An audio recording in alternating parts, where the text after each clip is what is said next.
Hi everyone, welcome back to my channel, and in today's video I have this 50 facts about me tag. So I meant to do this video a while back, never got around to it, and in my last video a lot of you guys were asking for me to do more like get to know me videos. So I figured this was kind of a nice way to start. I feel like 50 facts about someone is a lot, and I do feel that you do get a good sense of someone from knowing, 50 facts about them.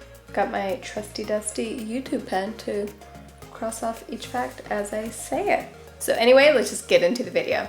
I am a morning person. I was an extremely talkative child. I would get in trouble all the time for talking. And then as a teenager, I became an extreme introvert. I absolutely hate conversations about money, conversations about how much money people make, about how much things cost. Like when someone asks me how much was that? I don't know why, it just makes me so uncomfortable. It takes time for me to fully trust someone, but once I do, I am loyal to a fault and I will trust you with my life. I'm extremely claustrophobic due to getting stuck in a bathroom at a party once, and I was stuck in there for maybe 15 minutes, but it literally felt like a lifetime.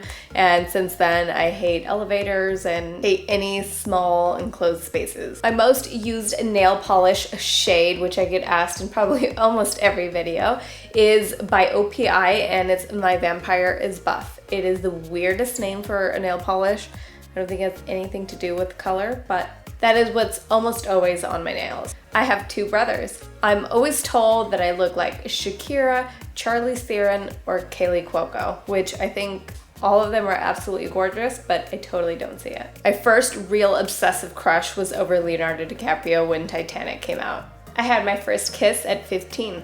My first car was a stick shift. So when I was a kid, my dad was working in France and my parents were tired of having this long distance relationship, and my mom's sister was living in California. So that's why my family moved to the US. Otherwise, we could have been in France right now. I'm an extreme hypochondriac. So in the summer in middle school, in order to make money, I would tutor the younger kids in my younger brother's class. And then I would save up all the money from that summer and buy one really nice thing. And I thought that I was just so grown up doing that. I have no tattoos. The only piercings I have are my ears, and I also have my belly button pierced. We bought our first home 2 years ago. So a couple months before September 11th happened, I was on a connecting flight which was delayed, and I was trapped in New York for over 24 hours. So the mixture of that and then September 11th, I was terrified, and I finally went to New York for the first time and actually experienced New York 3 years ago. I was diagnosed as being a highly sensitive person, which means I feel everything from emotions to symptoms to anything going on in my body. I feel it all. I've never had a one-night stand. My favorite flowers are blush peonies and white roses. My great-grandmother lived to be 108 years old, and at one point she was in the world record for being the eldest woman in Europe. My last name, Reese, means kings in Portuguese.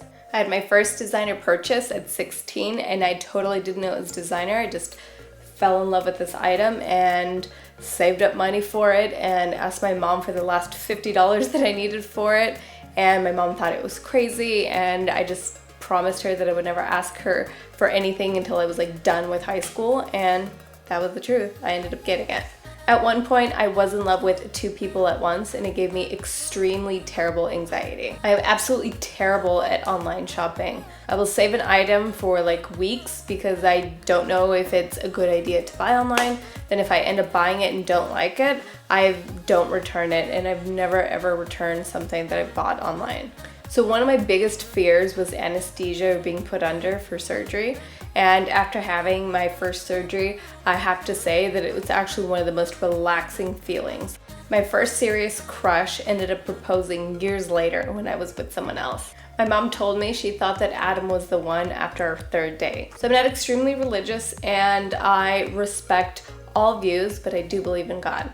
I started highlighting my hair at 17. I'm a romantic. I haven't had coffee in 3 years. I have an obsession with handbags and purses. I'm extremely, extremely pale. I just wear a lot of bronzer and a lot of self-tanner. I went through an extreme baking phase when I was 23, and I gained 5 pounds, and then I realized I need to stop. And I also realized that I didn't even enjoy eating it, I just enjoyed making it. I've always strived to have a marriage like my parents. For my high school prom, I went and had my makeup professionally done. They ended up giving me like a purple reddish kind of smoky eye, which I absolutely hated. I came home, washed my face, and ended up doing my own makeup. So as a kid, I thought that adults were born adults and kids were born kids. And I don't know where I got this idea from. This was established, this is how it was. And I remember one time my mom said something like, you know, like when you grow up, you're gonna do this and stuff. And I was like, no, I'm not. And she was like, of course you are. Like mom was a kid too. And I was like, no, you weren't. And she was like, no, I was. Like, we're all born kids and then we like grow up to be adults like our parents. And I was like, really? And she was like, yeah, like, what did you think? And I was like, I thought I was born a kid and gonna be a kid forever. So that was like probably one of like my most exciting childhood memories. I know, it's so weird, and I remember that day like vividly, and it's just so weird that I thought that like giving birth to an adult would not be fun. And obviously as a kid I didn't think it through. But yeah, my friends have definitely shared like things they thought as kids, and I think that that's just so fascinating. Like my friend thought, like she would tell people all the time like that she was born a boy and then she turned into a girl, and people were like, you can't say that, like it's not true. But yeah, I think kids' minds are like so fascinating. I started a diary when I was 9 years old, and I've kept one since, and I still have all my diaries from when I was a kid. I went through a scene hair phase at one point. Watching reruns of a favorite show completely calms me down and soothes me.